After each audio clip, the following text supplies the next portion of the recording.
The auctioneer's hammer came down for the third time. $155 an acre. And just like that, I owned 50 acres of land that every farmer in Sheridan County called the graveyard. 38 men stood in that March wind, watching me like I had lost my mind. Maybe I had, but none of them knew what I knew. None of them had read the secret my mother-in-law wrote down before she died. My name is Lorraine Whitfield. I was 52 years old in the spring of 1981, and I had just made the decision that would define the rest of my life.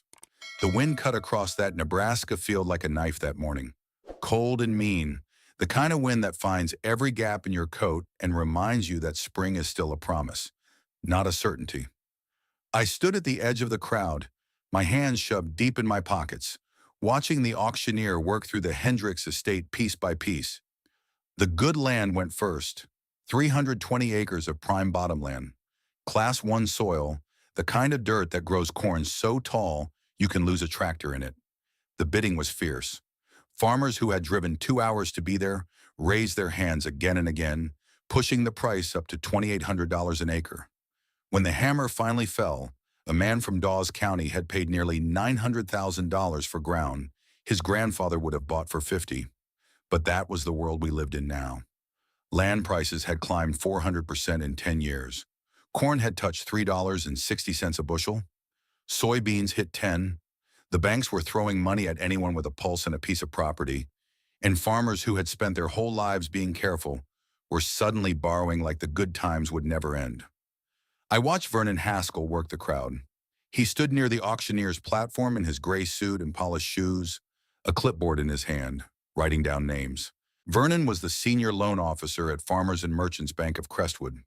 52 years old, the same age as me, handsome in a way that made you want to trust him, with a smile that never quite reached his eyes. He had approved $14 million in farm loans in Sheridan County over the past 3 years. $14 million that farmers were now struggling to repay as interest rates climbed toward 20%. But Vernon did not look worried that morning. He looked like a man counting his commissions. The auctioneer moved through the equipment next. A John Deere 4440 went for $31,000. A grain drill sold for $8,000. By noon, everything of obvious value had been claimed, and the crowd had thinned to maybe 15 people, stamping their feet against the cold and wondering why they were still there. That was when the auctioneer cleared his throat and announced the final parcel. 50 acres in the northwest corner of the property, Class 6 soil, rocky, thin, steep in places, the kind of ground where limestone met your plow blade before you hit 6 inches deep. The county extension agent had a name for land like this. He called it dead ground. The auctioneer asked for an opening bid. Silence. He asked again, his voice carrying across the empty field. More silence. I could see him shifting his weight, embarrassed, ready to move on. I raised my hand. $155 an acre, I said. My voice came out steadier than I felt. The auctioneer stared at me. A woman bidding alone, on land that no man in the county would touch. He asked if I was sure. I nodded. He asked if anyone wanted to counter. No one moved. He brought the hammer down, and just like that, I owned 50 acres of worthless Nebraska dirt for $7,750. Cash, no loan, no bank, no interest payments. The laughter started before I reached my truck. I heard it behind me, low at first, then louder. Men nudging each other, shaking their heads. Someone said something about a woman who did not know any better. Someone else mentioned my name and the word crazy in the same sentence. I kept walking, my boots crunching on the frozen ground, my heart pounding so hard I could feel it in my throat. Vernon Haskell caught up with me before I reached the parking area. He was smiling that smile of his, the one that promised friendship and delivered something else entirely. "Mrs. Whitfield," he said, touching the brim of his hat, "that was quite a purchase you made back there." I stopped but did not turn around. "Thank you." He moved to stand in front of me, blocking my path. His eyes were the color of creek water, pale and cold. "You know that land is worthless, right? Nothing has grown on those 50 acres in 20 years. The last tenant who tried it said he would rather dig ditches for the rest of his life than fight those rocks one more day. I know what people say about it. Vernon tilted his head, studying me like I was a puzzle he could not quite solve. You paid cash, he said. That is admirable. But if you ever want to make something of that property, you are going to need capital, real capital. The bank would be happy to work with you on a development loan. Say $50,000 to start. We could have the paperwork ready by Monday. I looked at him for a long moment, at his polished shoes and his expensive coat and his clipboard full of names. All those farmers who had signed their futures away because Vernon Haskell told them the sky was the limit. I do not owe any man anything, I said, and I intend to die that way. Something flickered in his eyes. Surprise, maybe, or the beginning of anger. He wrote my name down on his clipboard and smiled again, thinner this time. 6 months, he said. You will be back. They always come back. He turned and walked away, and I stood there in the cold until I could not feel my fingers anymore. Then I got in my truck and drove home on gravel roads while the sun climbed higher and the laughter faded behind me. But I could still hear it in my head, and I knew it would not stop until I proved them all wrong. Harold was waiting for me when I pulled into the driveway. He stood on the porch of the farmhouse, his arms crossed, his jaw set in that way that told me we were about to have a conversation neither of us wanted to have. My husband was 55 years old that spring, tall, broad-shouldered, with hands that had spent 30 years fixing machinery and solving problems that seemed impossible until he got hold of them. Harold had been a widower when we met, just like I was a widow. His first wife had died of cancer in 1974. My first husband, James Calloway, had been killed in a tractor accident in 1976.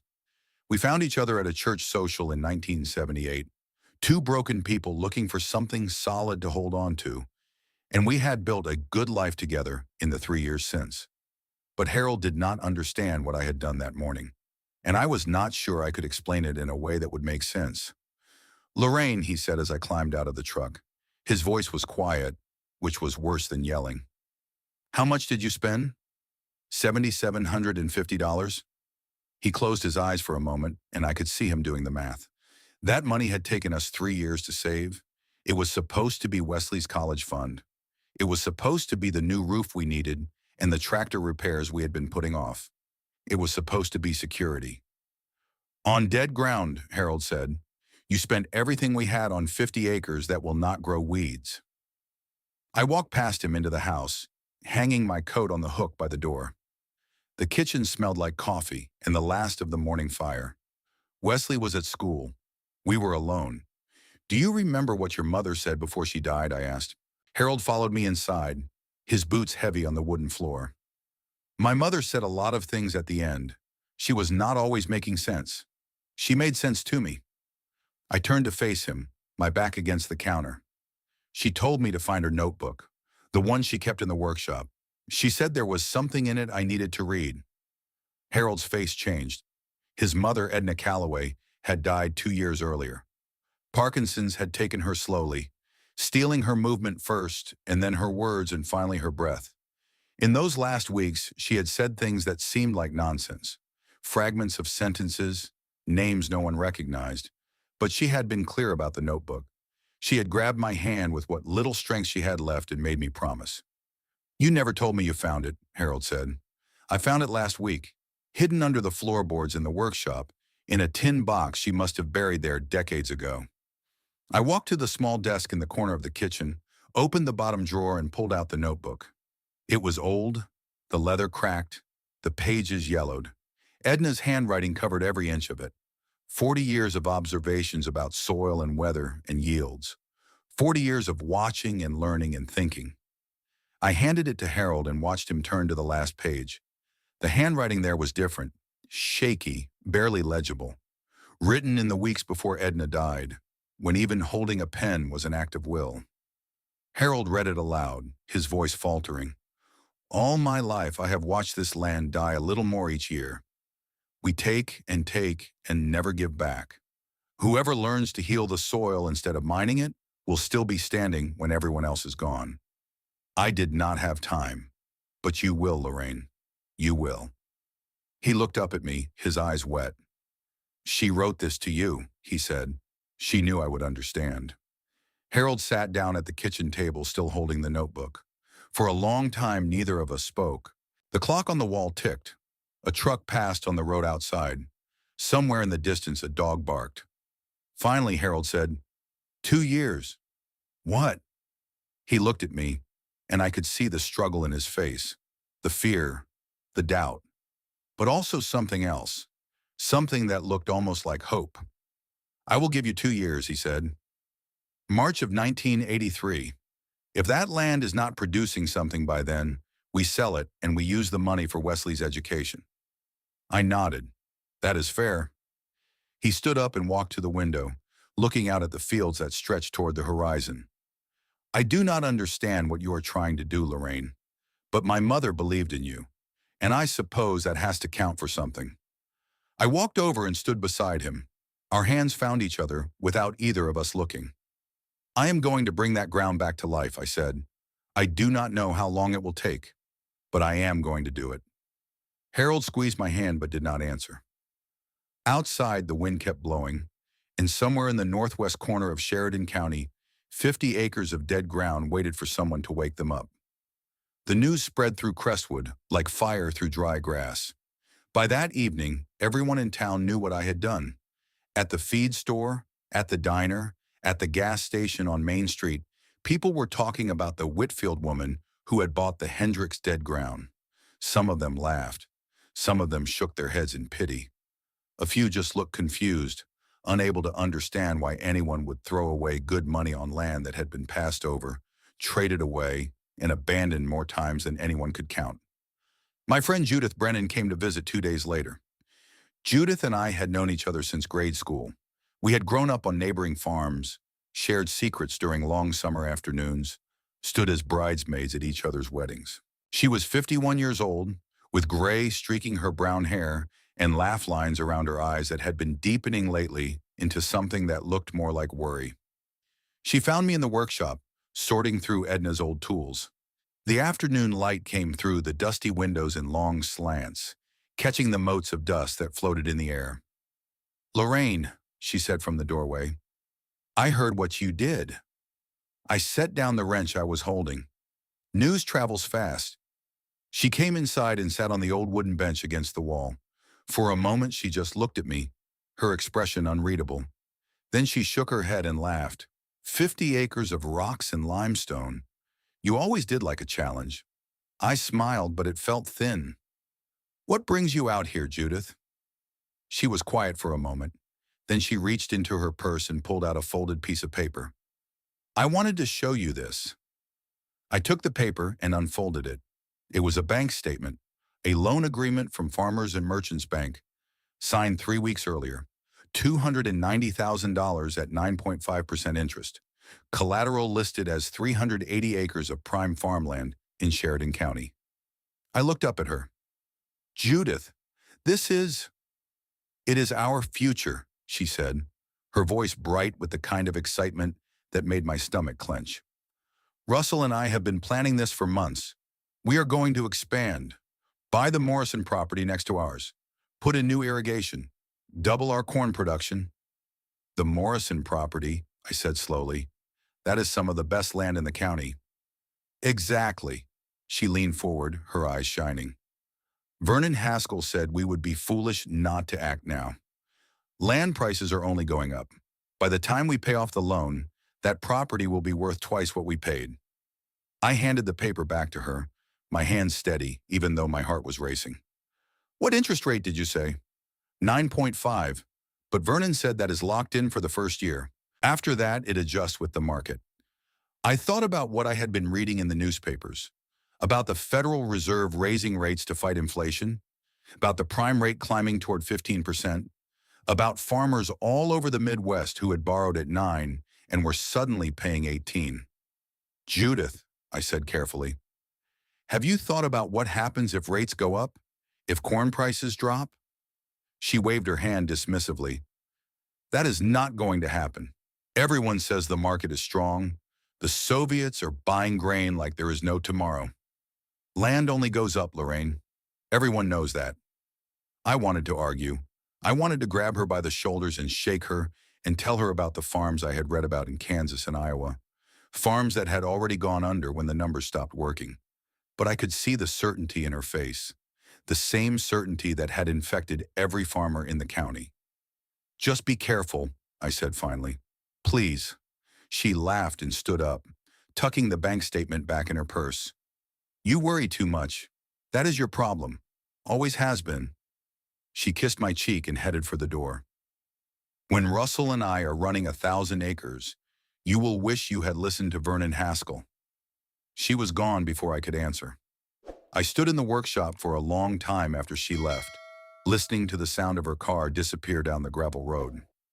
Outside the window, the sun was setting, painting the sky in shades of orange and red that looked almost like fire.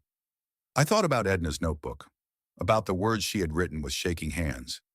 Whoever learns to heal the soil instead of mining it will still be standing when everyone else is gone. I hope she was right, because the storm was coming, and most people could not see it yet. If you have made it this far in this story, I want to ask you something. Have you ever made a decision that everyone around you thought was crazy? Have you ever stood alone, believing in something that no one else could see? Comment below and tell me about it. Your story might be exactly what someone else needs to hear today. Now let me tell you what happened when I started doing what the whole county thought was impossible. The first thing I did was walk every inch of those 50 acres. It took me 3 weeks. Every morning after the chores were done on our main farm, I drove the 8 miles to the dead ground and spent hours mapping it by hand. I carried a notebook and a soil probe that Edna's husband had made in his workshop back in the 1940s. A simple tool, just a steel tube with a handle, but it told me everything I needed to know about what lay beneath the surface. I took samples from 63 different locations. I noted where the limestone came close to the surface, where the clay ran deepest, where water pooled after rain. I marked which slopes faced south and would warm first in spring, and which faced north and would stay cold and wet longer. I wrote down everything, filling page after page with observations that probably looked like nonsense to anyone else. Wesley came with me on the weekends. My son was 14 that spring, tall for his age, with his father's dark hair and my stubborn streak. He had been quiet since the auction, watching me with eyes that held questions he did not know how to ask. But on that first Saturday, when I handed him his own notebook and told him we were going to study the land together, something in his face changed. "What are we looking for?" he asked. I knelt down and pushed the soil probe into the ground. After 6 inches, it hit rock. I pulled it up and showed him the sample.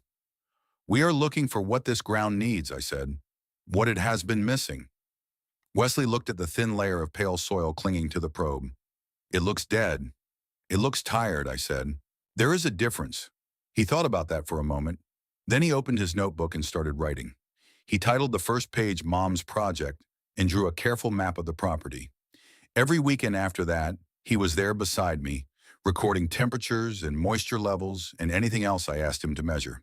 He brought his Polaroid camera and took pictures of the same spots every week, building a visual record of what we were doing. Harold came once in late April.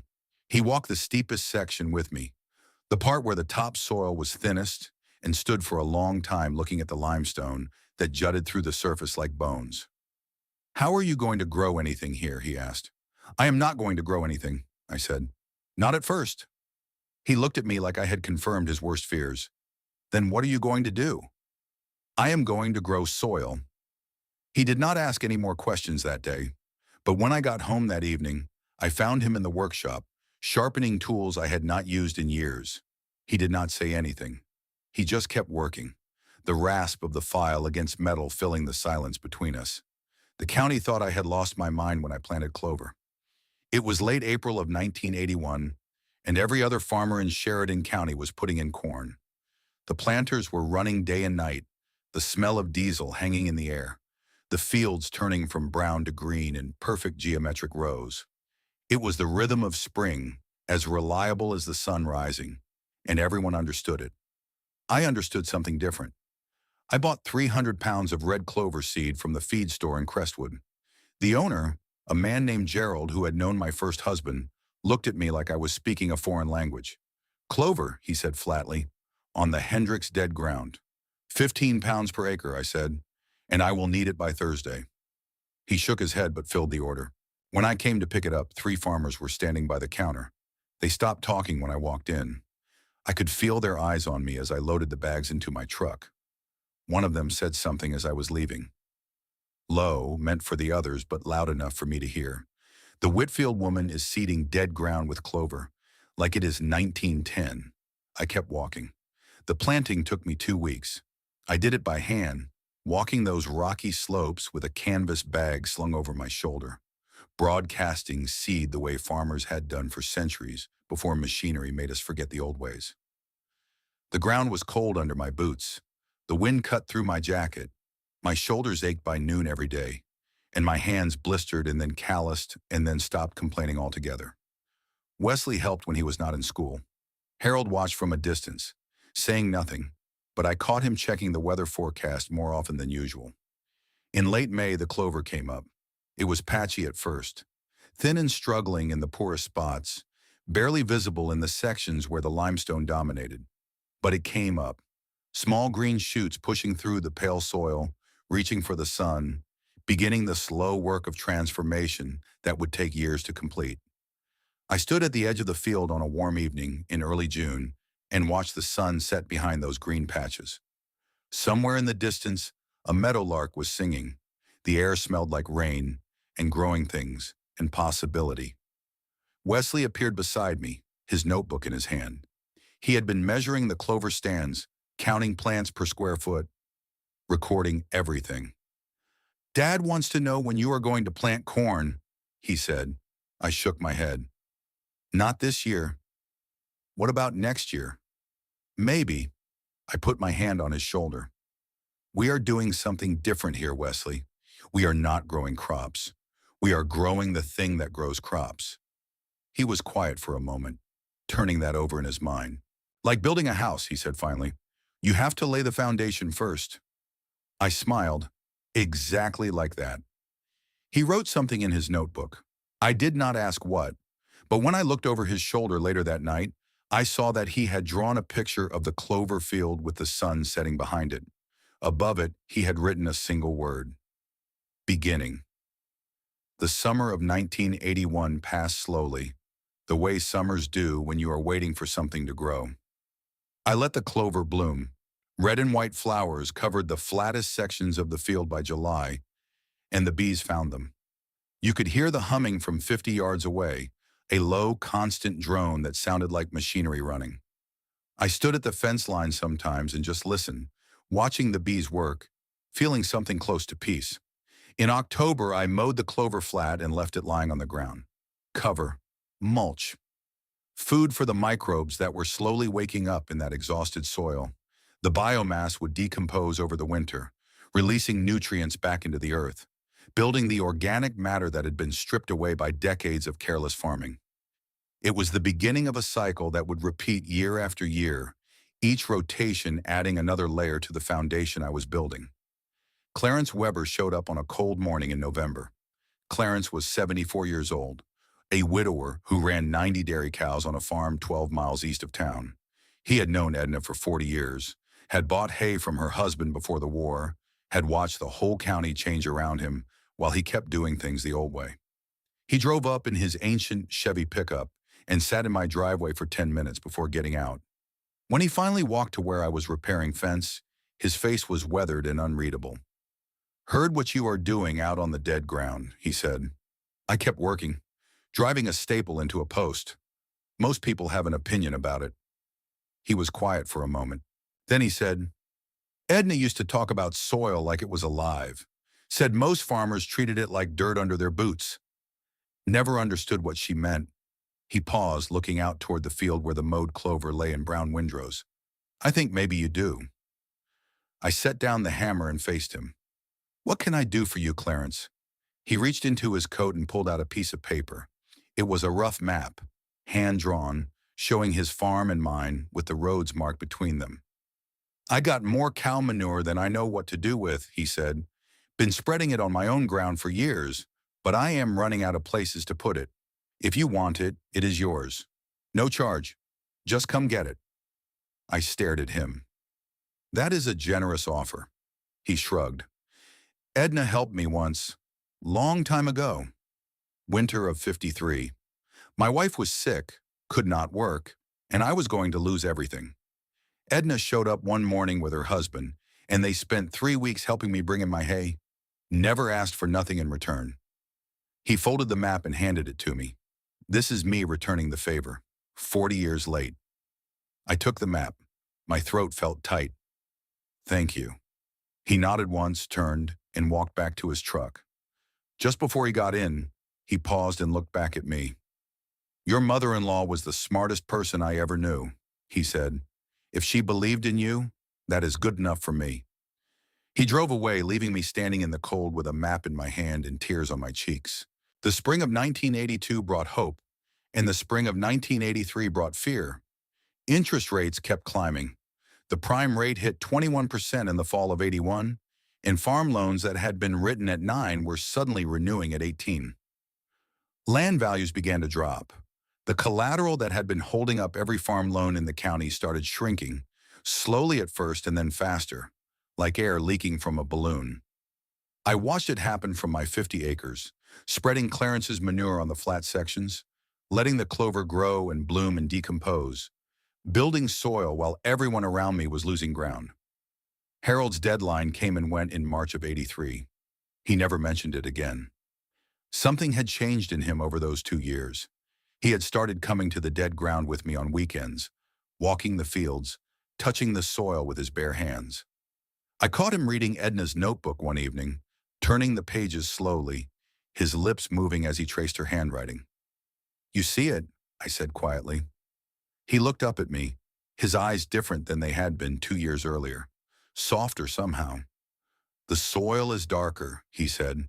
In the flat sections where you have been spreading manure, it looks different than it did. That is organic matter building up. The clover is fixing nitrogen from the air. The manure is adding biology. The ground is waking up. He closed the notebook and handed it back to me. How long until you can plant a crop? I thought about it. Maybe 2 more years. Maybe 3. It depends on how fast the biology recovers. He nodded slowly. All right then. We keep going. It was the closest he ever came to saying he was sorry for doubting me. The summer of 1984 changed everything. It started in late June. The rain stopped.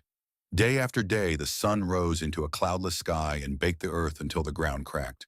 By the second week of July, the temperature had not dropped below 95 in 10 days. By the third week, farmers were standing in their fields at dawn, watching their corn curl up and die. It was the worst drought Nebraska had seen in 2 decades. I drove past Judah's farm on a Thursday morning in early August. The corn that should have been chest high and dark green was yellow and stunted. The leaves rolled tight against the heat. Russell's truck was parked in the driveway, but I did not see anyone moving. The whole place had an abandoned feeling, like hope had packed up and left. The reports on the radio were grim. Yields across the state were going to be catastrophic. Farmers who needed 140 bushels an acre to break even were looking at 60, maybe 70. The math did not work. It could not work. And then people started driving past my land. I noticed it on a Friday afternoon. A pickup truck slowed on the county road that bordered the dead ground, stopped and sat there for 5 minutes with the engine running. I was working on the fence line, replacing a post that had rotted through, and I could feel someone watching me. When I looked up, the truck drove away. The next day, there were 2 trucks, then 3. By the end of the week, a dozen vehicles had stopped along that road, their occupants staring at something that should not have existed. My 50 acres were still green, not lush, not perfect, but alive. The clover I had planted and replanted for 3 years had built a layer of organic matter that held moisture like a sponge. The manure and decomposed vegetation had created soil structure that pulled water up from deep in the ground, delivering it to roots that reached further than anyone would have believed possible. While every cornfield in Sheridan County was dying, my dead ground was thriving. Wesley documented everything. He took photographs every day, measuring the height of the clover, recording the temperature of the soil at different depths. He filled 3 notebooks that summer, his handwriting getting smaller and more precise as he struggled to capture everything he was seeing. On the second Saturday of August, 12 pickup trucks were lined up along the county road. I walked over to the fence line and stood there, waiting.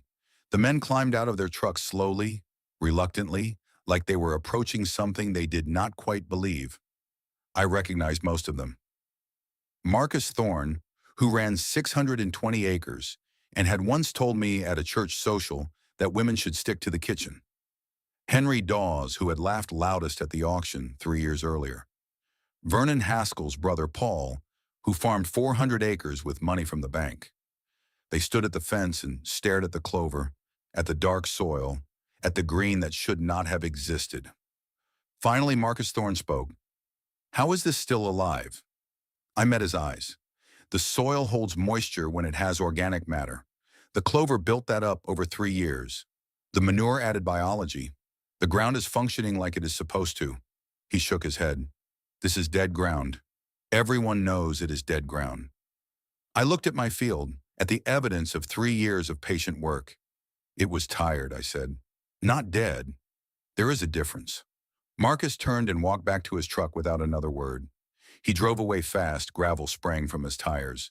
The other men followed one by one, until only Henry Dawes was left. He stood at the fence for a long time, his face unreadable. Then he said, "My grandfather used to talk about farming the way you do. Said the old-timers knew things we forgot." He paused, his jaw working. I thought he was just a foolish old man. He left without waiting for an answer. That night, I sat on the porch and watched the stars come out. Harold sat beside me, his hand finding mine in the darkness. The drought had broken something in Sheridan County. Not the weather. The weather would do what it wanted. But the certainty that had infected everyone for so long, the belief that bigger was better and more was always possible, and the good times would never end. That was starting to crack. Judith came to my house on a Tuesday night in late September. I heard her car pull into the driveway around 10 o'clock. Harold had already gone to bed. Wesley was doing homework at the kitchen table. I was sitting in the living room, reading by lamplight, when the knock came. I knew something was wrong before I opened the door. Judith never visited unannounced. She never came after dark, and she never knocked like that, desperate and afraid. She stood on my porch in the yellow light, her face streaked with tears. She looked 10 years older than she had at the auction 3.5 years ago. Her hands were shaking. "Lorraine," she said. Her voice cracked on my name. I pulled her inside and sat her down at the kitchen table. Wesley looked up, his eyes wide. I sent him to his room with a quiet word. Then I poured Judith a cup of coffee and sat down across from her. "What happened?" I asked. She could not answer for a long time. She just sat there, her hands wrapped around the cup, staring at nothing. When she finally spoke, her voice was barely a whisper. "The bank sent a notice. They are calling our loan, all 290,000. We have 60 days. I felt my stomach drop. "Judith, the interest rate, what is it now?" 19%. She laughed, a terrible sound with no humor in it. "Vernon said it would stay at 9. He promised. Can you make the payment?" She shook her head. "The drought killed our corn. We are going to yield maybe 50 bushels an acre. That is not enough to cover the interest, let alone the principal." Russell tried to negotiate with the bank, but they said no. The collateral is worth less than the debt. They want to liquidate. I reached across the table and took her hand. "Let me help. We have some savings. Not much, but..." "How much?" I thought about the account at the bank in Valentine. The money we had been setting aside for years. $36,000. Judith pulled her hand back. "That will not even cover 6 months of interest. And then you will have nothing, and we will still lose everything." "Judith..." "No." Her voice was suddenly hard. "I will not take you down with me, Lorraine. You warned me. 3 years ago, you tried to tell me about the debt, and I laughed at you. I said you worried too much." She stood up, nearly knocking over her chair. "You were right. You were right about all of it. And I was too stupid to listen." I stood up too. Where is Russell? Does he know you are here? Russell is not talking to anyone right now. She moved toward the door. He has not spoken more than 10 words in 2 weeks. Just sits in the barn and drinks. She opened the door and stepped onto the porch. I followed her, the cold air hitting me like a slap. Judith, please, stay tonight. We can figure something out. She turned and looked at me. In the light from the kitchen window, her face was a mask of grief and exhaustion. There is nothing to figure out, she said. We borrowed money we could not pay back, for land that is not worth what we paid. And now we lose everything. She reached out and touched my cheek, her fingers cold against my skin. Take care of Wesley. Take care of Harold. And stay away from Vernon Haskell.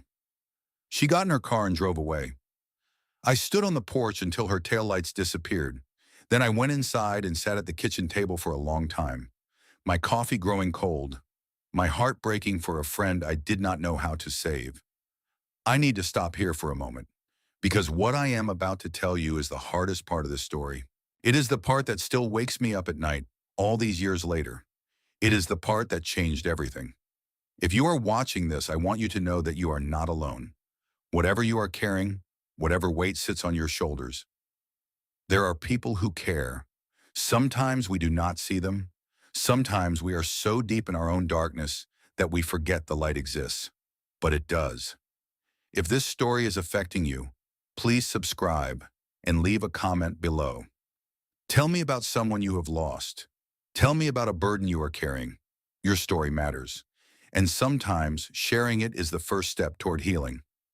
Now let me tell you what happened in December of 1984. Judith left on a Tuesday, December 3rd, 1984. The morning was cold and gray, the kind of winter morning that makes you want to stay in bed with the covers pulled over your head. I was in the kitchen making breakfast when I heard a car engine start, distant but familiar. I did not think anything of it at the time. People started their cars in the morning. That was normal. That was life. It was not until later that afternoon that Russell called. I answered the phone in the kitchen. Hello? Lorraine. His voice was strange, flat and hollow, like something essential had been removed from it. Have you seen Judith? Not since September. I felt a chill run down my spine. Why? What is wrong? She left a note. Russell's voice cracked. On the kitchen table. And then she drove away. And she is not answering her phone. I gripped the receiver so hard my knuckles went white. What did the note say, Russell? There was a long silence, then he read it to me, his voice breaking on every other word. To my family. I am sorry I was not strong enough. The insurance money will save the farm for the children. Please forgive me. I love you all. Judith. I do not remember hanging up the phone. I do not remember driving to Judith's house. I only remember standing in her kitchen, looking at that note in Russell's shaking hand, and knowing that something terrible had happened. They found her car 3 days later, abandoned at a trailhead in the Sandhills, 60 miles from home. The search went on for weeks. Volunteers walked the frozen prairie in lines, calling her name, hoping for an answer that never came. She was never found. The official conclusion was that Judith had walked into the wilderness during a snowstorm and succumbed to exposure. The life insurance company, after months of investigation, paid out the claim. $165,000. Enough to save the farm, enough to send Amanda to college, enough to pay off what remained of the debt after the bank seized most of the land, but not enough to fill the hole that Judith left behind. The funeral was held at the Methodist Church on a gray Saturday in January. More than 200 people came, filling the pews and spilling into the aisles. Farmers in suits that did not fit right. Women in black dresses, dabbing their eyes with handkerchiefs. Children sitting still and scared, sensing that something had changed in the world around them. I sat in the third row, between Harold and Wesley. My son had not said much since Judith disappeared. He had known her his whole life. She had been at his birthday parties, had helped him with his homework, had brought him chocolate chip cookies every Christmas. Now she was gone. Vernon Haskell was at the funeral. He sat in the back corner, his face the color of old paper. He did not speak to anyone. He did not stay for the reception afterward. I saw him slip out the side door before the service ended, moving quickly, like he was afraid of something. He should have been afraid, because I saw his face when Russell stood up to speak about his wife. I saw the way his hands shook when the minister read from Judith's favorite Bible verse. I saw the guilt written in every line of his body. Vernon Haskell had approved that loan. He had promised Judith that the interest rate would stay low. He had encouraged her to borrow money she could never repay, and he had taken $5,800 in commission for doing it. And now Judith was gone. I did not speak to Vernon that day. I did not trust myself to. But I watched him drive away in his expensive car, and I made a promise to myself. I would never forget what the debt had done. I would never let it happen to anyone else. The night after the funeral, Harold found me in the workshop. I was sitting on the old wooden bench, Edna's notebook open in my lap, staring at nothing. The single bulb overhead cast long shadows across the walls. Outside, the wind was howling, pushing snow against the windows. Harold sat down beside me without saying anything. We stayed like that for a long time, just breathing, just being present with each other. Finally, I spoke. The only difference between us and Judith was the debt. Harold nodded slowly. We made the same choices about everything else, I continued. We worked just as hard. We loved our families just as much. We dreamed just as big. But I said no to Vernon Haskell, and she said yes. That is the only reason we are still here. Harold put his arm around me. It is not your fault, Lorraine. I know. I closed Edna's notebook and held it against my chest. But it does not feel that way. It feels like I should have tried harder to warn her, should have been more insistent. You tried. Harold's voice was gentle. Some lessons people have to learn for themselves, and sometimes they learn too late. I leaned into him, letting his warmth seep into my cold bones. I am never going to stop, I said. The dead ground, the soil building, all of it. I am going to prove that there is another way, that you do not have to mortgage your future to build something worth having. Harold kissed the top of my head. I know you will. We sat in the workshop until the wind died down, and the first gray light of dawn began to creep through the windows. Then we walked back to the house together, our footprints marking a path through the fresh snow. 3 weeks after Judith's funeral, Harold did something that shocked me. He came home from the machine shop at noon on a Tuesday. I was in the kitchen preparing lunch when I heard his truck pull into the driveway hours earlier than expected. My first thought was that something had gone wrong, an accident, an injury, bad news of some kind. But when he walked through the door, his face was calm, peaceful almost. He was carrying a cardboard box. What happened? I asked. Why are you home?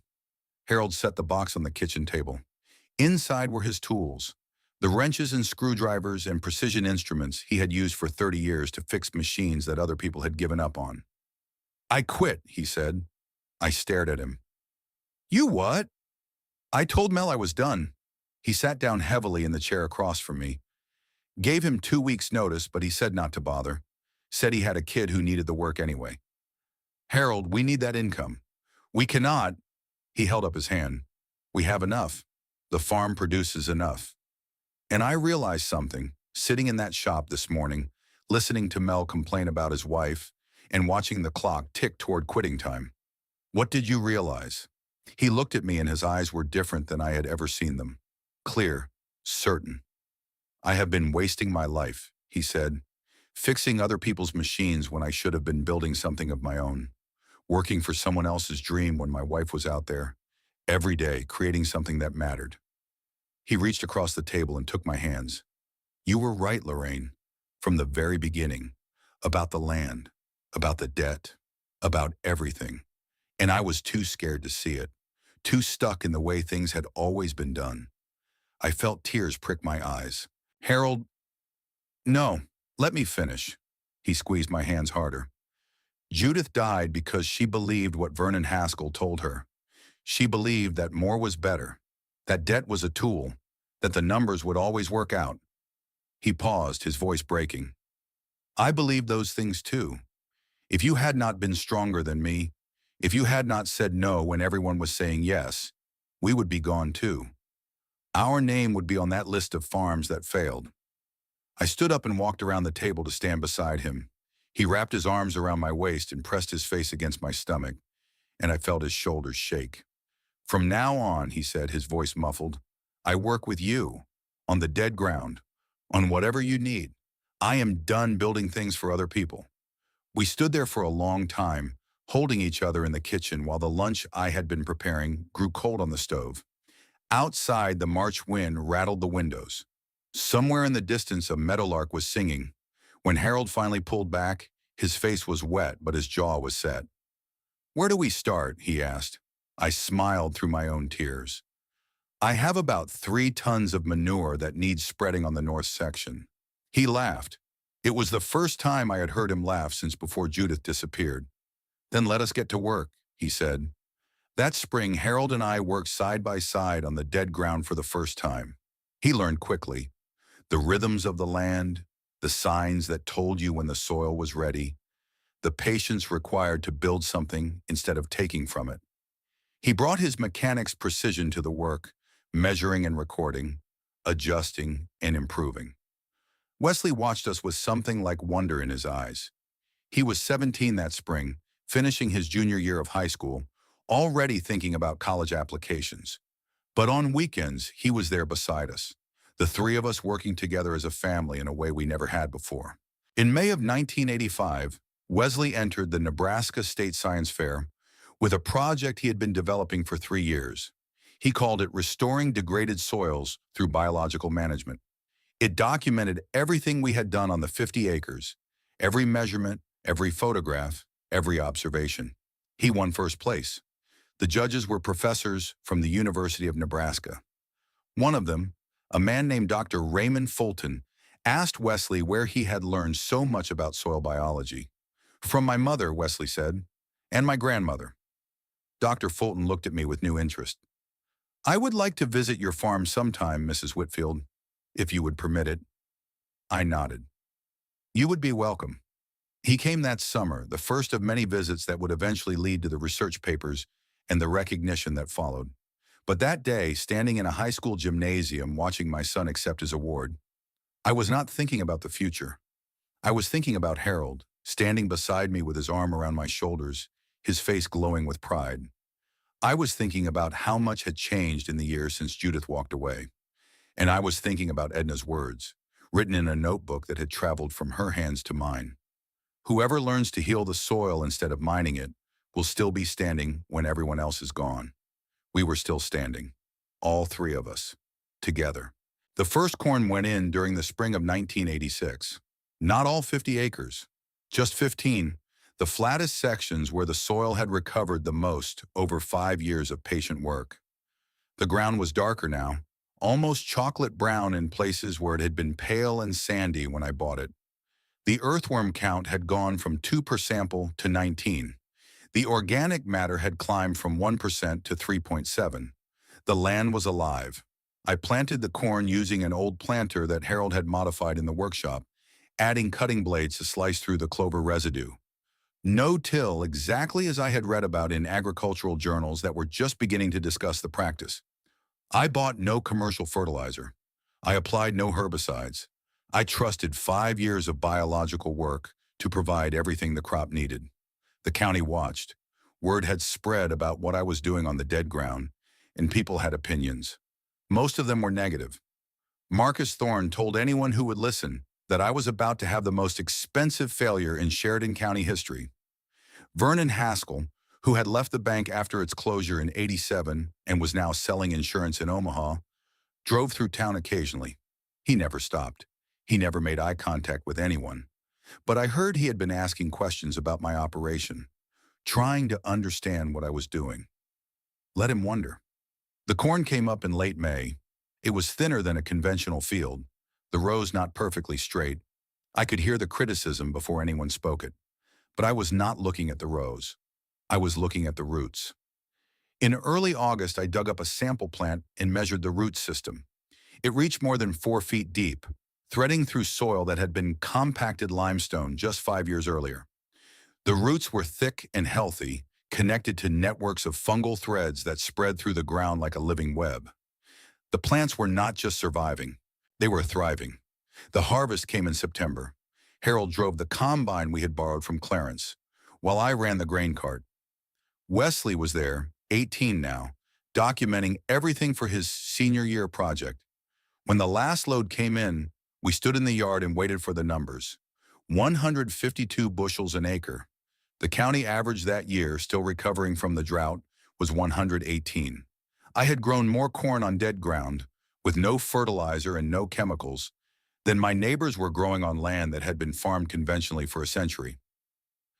The news spread quickly. Dr. Raymond Fulton arrived 2 weeks after harvest. He was a professor of soil science at the University of Nebraska in Lincoln, 49 years old, with wire-rimmed glasses and a reputation for being skeptical of anything that challenged conventional wisdom. He had heard about my yields from a colleague in the Extension Service. He did not believe them. I met him at the edge of the field on a cool October morning. He had brought equipment I did not recognize, soil probes and testing kits, and instruments that probably cost more than my truck. His graduate assistant, a young woman named Sarah, followed behind him with a clipboard and a camera. "Mrs. Whitfield," he said, shaking my hand with a grip that was firmer than I expected. "I have to be honest with you. I came here to prove that your numbers are wrong." I smiled. "I appreciate the honesty. Would you like to see the field?" We spent 3 days walking the 50 acres. Dr. Fulton took samples from 97 locations. He measured water infiltration by pouring water into steel rings and timing how long it took to disappear. He dug soil pits 4 feet deep and photographed every layer. He counted earthworms. He collected microbial samples and packed them carefully in coolers for the lab. On the 3rd day, as the sun was setting, he sat down on the tailgate of his truck and just stared at the field. "Mrs. Whitfield," he said finally, "I have been studying soil science for 25 years. I have written papers about soil degradation. I have consulted for the USDA, and I have never seen anything like this." I sat down beside him. "What did you find?" He shook his head slowly. "Your organic matter levels are 3.7%. When you bought this land, they were below 1. That kind of recovery should take 30 years. You did it in 5. He looked at me, his expression somewhere between confusion and wonder. "The microbial diversity in your soil is comparable to native prairie. The water infiltration rate is off the charts. The root depth of your corn plants was more than 4 feet. I nodded. The clover fixed nitrogen, the manure added biology, the no-till preserved the structure. The system works. But how did you know it would work?" I thought about Edna's notebook, about the words she had written with shaking hands. "Someone told me," I said, "a long time ago." Dr. Fulton published his findings in the spring of 1988. The paper appeared in the Soil Science Society of America Journal, with my name listed as a collaborator. It described the recovery of severely degraded land through biological farming practices. It included data that challenged decades of conventional wisdom about soil restoration timelines. It sparked a conversation that would continue for years. By 1990, the yields on my 50 acres had climbed to 168 bushels per acre. The cost of production stayed below $1 per bushel, while everyone else was paying $2.50 or more. Russell Brennan called me on a Wednesday morning in March of that year. His voice sounded different than it had in years. Lighter somehow. "Lorraine," he said, "I was wondering if you had time to talk." I drove to his farm that afternoon. He met me in the yard, thinner than I remembered, his hair gone gray but standing straighter than he had since Judith died. "I still have 85 acres, he said. "The land that was in Judith's mother's name. The bank could not touch it." "I know." He looked at the ground. "I have been renting it out to Marcus Thorne. He pays me $40 an acre and treats it like dirt." He paused, like dirt under his boots. "What are you thinking about doing?" He raised his head and met my eyes. "I want you to teach me what you did on the dead ground. I want to do the same thing here." "It will take years," I said. 3 at minimum, maybe 5. "I have time." His voice cracked. "I spent 5 years sitting in that barn, drinking myself stupid, wishing I had died instead of her. And then one day I realized that she did not walk away so I could waste whatever time I have left. She did it so the kids would have something, and I am going to make sure that something is worth having. I reached out and took his hand. Then we better get started. Would you forgive someone who caused great harm, even if they showed true remorse? Would you believe that people can change, even when their mistakes have cost lives? Comment below and tell me what you think, because what happened next taught me something about mercy that I am still trying to understand. I saw Vernon Haskell one more time. It was the spring of 1990, 9 years after the auction, 5 years after Judith walked away and never came back. I was at the cattle sale in Crestwood, selling some calves from the small herd I kept on the steepest sections of the dead ground. The auction barn smelled like hay and manure and nervous animals, the same way it had smelled for 100 years. I noticed him by the fence, watching the bidding.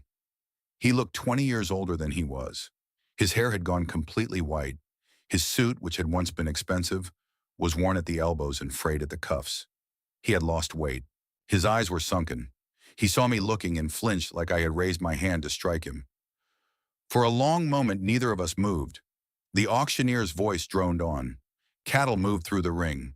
Life continued around us. Then Vernon walked toward me. "Mrs. Whitfield," he said. His voice was hoarse. "I was hoping I might run into you." I did not answer. I just waited. He stood there for a long moment, his hands opening and closing at his sides. Then he spoke, and his voice broke on the first word. "I approved 180 loans in this county between 1978 and 1984. Farms, equipment, land purchases.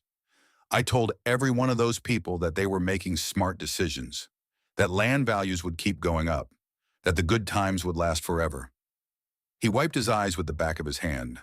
Most of them lost everything, their farms, their savings, their families. He looked at me directly. "Judith Brennan. I see her face every night when I close my eyes. I took $5,800 in commission on her loan. Blood money. I helped kill her for a commission check." I felt something shift in my chest. Not forgiveness, exactly, but something close to it. "Why are you telling me this?" I asked. Vernon shook his head. "I do not know. I suppose I want you to understand that I know what I did, that I have not escaped just because the law did not catch me." I looked at him for a long moment, at this broken man who had once been so confident, so certain, so convinced that he knew better than everyone else. I thought about all the anger I had carried, all the blame I had placed on his shoulders, all the nights I had lain awake wondering if things might have been different if men like Vernon Haskell had never existed. And then I thought about Judith, not the Judith who had signed that loan agreement, not the Judith who had walked away into the snow, but the Judith I had known since childhood. The girl who had taught me to braid hair in her mother's kitchen, the woman who had held my hand at my first husband's funeral, the friend who had laughed at my jokes and cried at my sorrows and been there, always there, through everything. Judith had made her own choices. Vernon had given her bad advice, had profited from her desperation, had encouraged her to do something foolish. But in the end, Judith had signed the papers. Judith had believed what she wanted to believe. Judith had walked into that snow. Blaming Vernon would not bring her back. "The land does not betray anyone, Vernon," I said finally. "The debt does. But we all make choices about what we believe and who we trust. Judith made hers. You made yours." He flinched like I had struck him. "But we are still here," I continued. "Both of us. And that means we still have time to choose differently." Vernon stared at me. "What do you mean?" "I mean that holding on to this anger is not going to help anyone. Not me, not you, not the farmers who are still out there, still struggling, still trying to figure out how to survive." I reached into my coat pocket and pulled out a business card. It was Dr. Fulton's card from the university. I had been carrying it for months, not sure why. "There is a professor at the university," I said. "He is studying what I have done on my land. Soil restoration, biological farming, ways to grow crops without going into debt for fertilizer and chemicals." Vernon looked at the card but did not take it. I do not know if it will help, I said, but there are farmers out there who need to hear that there is another way. And you know more of them than anyone. You know the ones who are struggling, the ones who are scared, the ones who might be willing to try something different if someone they trusted told them it was possible. He finally took the card, his hand trembling. You want me to help, he said, after everything I did. I want you to make a different choice, I said, the same way I made a different choice when I bought that dead ground instead of listening to you. He stood there for a long moment, looking at the card, looking at me, looking at something I could not see. Then he nodded once, turned, and walked away. I never saw him again after that day, but I heard things over the years. Heard that he had started attending meetings at the Methodist Church in Omaha. Heard that he had volunteered at a financial counseling center, helping farmers understand their options before they signed papers they did not understand. Heard that he had written letters to some of the families whose farms had failed, apologizing, offering what little help he could. I do not know if any of that redeemed him. I do not know if redemption was even possible for someone who had done what he did. But I know that he tried, and sometimes trying is all any of us can do. I spent 3 years teaching Russell everything I knew. We started with clover, just like I had. We spread manure from Clarence's farm, and later, from a dairy operation in the next county that was happy to have someone haul it away. We measured and recorded and adjusted, learning the particular needs of Russell's land just as I had learned the needs of mine. Wesley helped when he could. He was at the university by then, studying soil science under Dr. Fulton, but he came home on weekends and holidays. He brought new ideas, research from his classes, questions that pushed me to think deeper about what we were doing. Amanda and Kevin helped too. Judith's children had graduated from high school and were working part-time jobs in town, but they came to the farm on Saturdays, learning the same lessons their mother had never had the chance to understand. By 1991, Russell's worst section, a steep hillside that had eroded down to subsoil, was producing clover thick enough to hide a small child. By 1993, his first corn harvest came in at 138 bushels an acre. By 1995, the farm was fully self-sustaining, requiring no purchased fertilizer, no herbicides, and no debt. Russell paid off the last of what Judith owed in the spring of that year. I was there when he wrote the final check, his hands shaking but his eyes dry. She would be proud of you, I said. He nodded. I hope so. Every day, I hope so. Amanda Brennan graduated from the University of Nebraska in 1993 with a degree in agricultural business. She came back to Sheridan County and took over the management of the family farm, applying everything her father had learned from me and everything she had learned in her classes. By 2000, she had expanded the operation to 200 acres, all of it farmed using the methods I had developed. She got married in 2002. The wedding was at the Methodist Church, the same church where we had said goodbye to her mother 18 years earlier.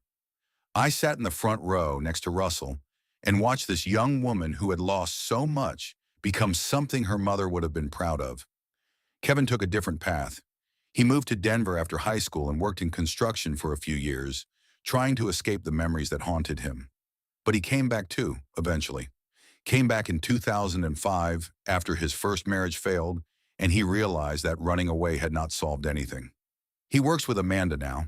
They farm the land together, brother and sister, continuing what their mother started and their father rebuilt. I see them sometimes when I drive past their fields. Two figures on tractors moving through the corn, doing the work that sustains families and communities and nations. They wave when they see my truck. I wave back. We do not talk about Judith much anymore. There is not much left to say, but her presence is everywhere on that farm. In the soil that recovered because someone was willing to learn a different way. In the children who survived because she made the hardest choice a mother can make. In the hope that grew out of despair. Clarence Weber died in the winter of 1992. He was 85 years old, still running his dairy farm, still getting up before dawn to milk his cows. He went to sleep one night and simply did not wake up.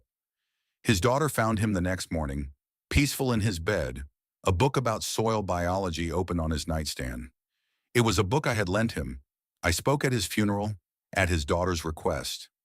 I told the story of how he had shown up at my farm that November day with a map in his hand and an offer that changed everything. I told them about Edna, about the debt he said he owed her, about the 40 years of friendship that had connected their families to mine. And I told them what he had said that day, standing at my fence line, looking at the mowed clover that lay like a promise on the ground. Your mother-in-law was the smartest person I ever knew. If she believed in you, that is good enough for me.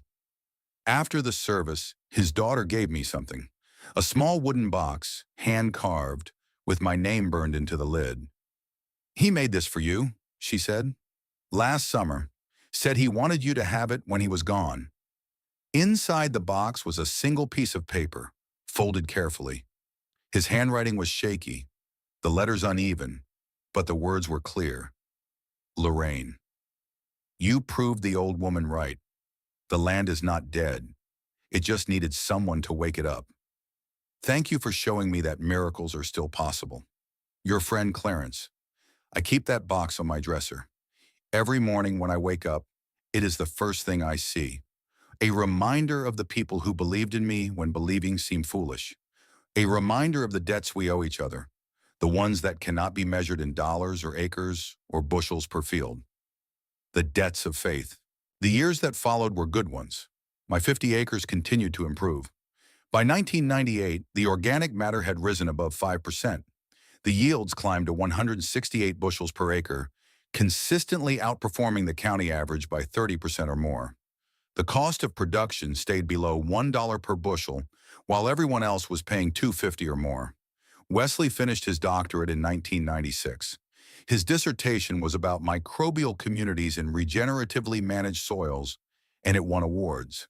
He was offered positions at universities across the country, but he came back to Nebraska, came back to teach at the university where he had studied, came back to continue the work his grandmother had started and his mother had carried forward. He wrote a book in 2004, Dead Ground, Lessons from My Mother's Farm. It became a textbook in 25 universities. It was translated into 6 languages. It introduced a whole generation of agricultural students to ideas that had once seemed impossible. Harold and I kept working the farm together until he passed in 2015. He was 88 years old. He died in his sleep, peacefully, the way he had lived. We had been married for 36 years. I miss him every day. 28 farmers in 5 counties adopted the methods I developed on the dead ground. Some of them had been skeptics, some had been critics. A few had laughed at me back in 1981, when I stood at that auction and raised my hand for land that no one else wanted. They came to me one by one over the years. Men in their 50s and 60s, most of them. Their fathers had farmed this land, and their grandfathers before that. They had watched me do something different, something that did not make sense according to everything they had been taught. And slowly, reluctantly, they started to wonder if maybe they had been taught wrong. I turned none of them away. I walked their fields with them. I showed them how to read the soil, how to understand what it needed, how to work with the biology instead of against it. I shared Edna's notebook, her 40 years of observations, her final words about healing instead of mining.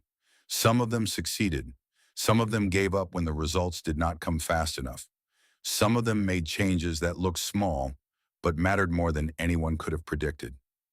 The movement spread quietly without fanfare, one farm at a time. I think often about what I learned on those 50 acres. The land taught me patience. It taught me that transformation takes time, that you cannot rush biology, that the most important changes happen slowly, invisibly beneath the surface where no one can see them. The land taught me persistence. It taught me that every season counts, that progress is measured in years and decades rather than days and weeks, that giving up is the only sure way to fail. But more than anything, the land taught me about faith. Not religious faith necessarily, but the kind of faith that gets you up in the morning when everyone around you thinks you are wrong, the kind of faith that keeps you working when there is no evidence yet that your work will pay off. The kind of faith that lets you plant seeds in dead ground and believe, truly believe, that something will grow. Edna had that faith. She wrote it down before she died and trusted that I would find it. Harold found that faith eventually. He watched me work and waited and finally understood. Wesley inherited that faith. He carries it forward now, teaching new generations of farmers that there is another way. And Judith. Judith had faith too once. She just put it in the wrong things. She believed what Vernon Haskell told her. She believed that debt was a tool and land was an investment, and the numbers would always work out in the end. The numbers did not work out. I carry Judith with me still. Her laughter and her stubbornness and her refusal to let me help when helping might have made a difference. I carry the weight of what the debt did to her. I carry the memory of standing outside her house, listening to her children cry, unable to find words that could change anything. Last spring, Wesley brought his children to the 50 acres. Emma was 10 years old with her father's dark hair and my stubborn streak. Thomas was 8, quiet and observant, always watching, always thinking. They had visited the farm many times before, but this time was different. This time, Wesley wanted to teach them what I had taught him. I watched from the porch as he knelt in the field with them, pushing a soil probe into the ground. He pulled up a sample and showed them the dark, crumbly earth. He pointed out the earthworms, the root fragments, the tiny creatures that made the soil alive. Emma asked questions. Thomas took notes in a small notebook, just like his father had done 30 years earlier. Wesley answered patiently, explaining the cycles of growth and decay, the relationships between plants and fungi and bacteria, the slow miracle of transformation that happens beneath our feet. When they came back to the house for lunch, Emma ran up to me on the porch.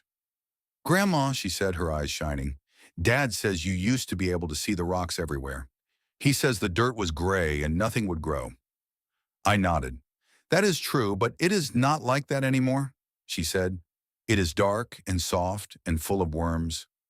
I smiled. It took a long time to get it that way. She was quiet for a moment, thinking. Then she asked, "Did you ever want to give up?" I looked out at the field, at the corn standing tall and green, at the land that had been worthless and was now the most productive in the county. Every day, I said honestly, for the first few years, I wanted to give up every single day. Everyone said I was wrong. Everyone said it was impossible. Some days I believed them. "But you did not stop." "No." I put my hand on her shoulder. "I did not stop." "Why not?" I thought about how to answer, about all the reasons I could give, the science, the economics, the stubborn pride that would not let me admit defeat. But in the end, there was only one reason that mattered. Because someone I loved believed in me, I said, and I did not want to let her down. Emma nodded solemnly, like she understood something important. Then she ran off to find her brother, and I sat on the porch and watched the sun move across the sky. 3 generations now. Edna to me to Wesley, Wesley to his children. The knowledge passes on, the faith passes on, the land endures. I am 90 years old now. Wesley takes care of most of the work on the farm. He has his own family. A wife named Catherine who teaches at the elementary school in town. 2 children who run through the fields in summer and catch fireflies in mason jars. Sometimes I walk out to the 50 acres just to stand there. The ground is dark now, rich and alive, teeming with earthworms and fungi and bacteria that I cannot see but know are there. The clover still grows in rotation with the corn. The cattle still graze the steep sections, their hooves pressing seeds into the soil, their manure feeding the cycle that never ends. I stand at the edge of the field where I stood on that cold March morning in 1981, and I remember. I remember the laughter, the doubt, the voices that told me I was wasting my money on ground that would never grow anything. I remember Harold's face when I showed him the bank statement, his fear and frustration and the slow dawning of understanding that took years to complete. I remember Wesley as a boy, following me through the fields with his notebook, writing down everything he saw, asking questions I did not always know how to answer. I remember Judith. I will always remember Judith.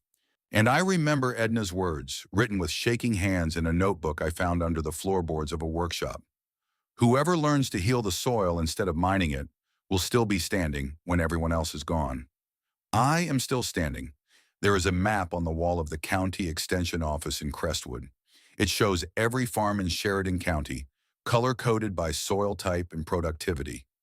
The good ground is dark, the average ground is gray, and in the northwest corner, there used to be a patch of white, the dead ground, the worthless acres that nobody wanted. Someone changed that map a few years ago. They colored that corner dark as the best land in the county, and underneath, they wrote two words, Lorraine's ground. Below that, in smaller letters, someone added a line that I did not know about until Wesley showed me. The land does not die, it only waits. I stood in front of that map for a long time, reading those words, feeling the weight of everything they meant. Then I went home and sat on the porch and watched the sun set over the fields. The corn was tall that year, the clover was thick, the soil was alive, and somewhere beneath the surface, in the dark and the quiet where no one can see, the transformation continues, slowly, patiently, forever. Thank you for walking this journey with me. If Lorraine's story touched something in your heart, I hope you will subscribe to this channel. We share stories about hope, about patience, about people who stand alone when the world tells them they are wrong. Comment below and tell me what you learned from Lorraine. Have you ever had to wait years to be proven right? Have you ever believed in something that no one else could see? Your story matters. Until next time, the end.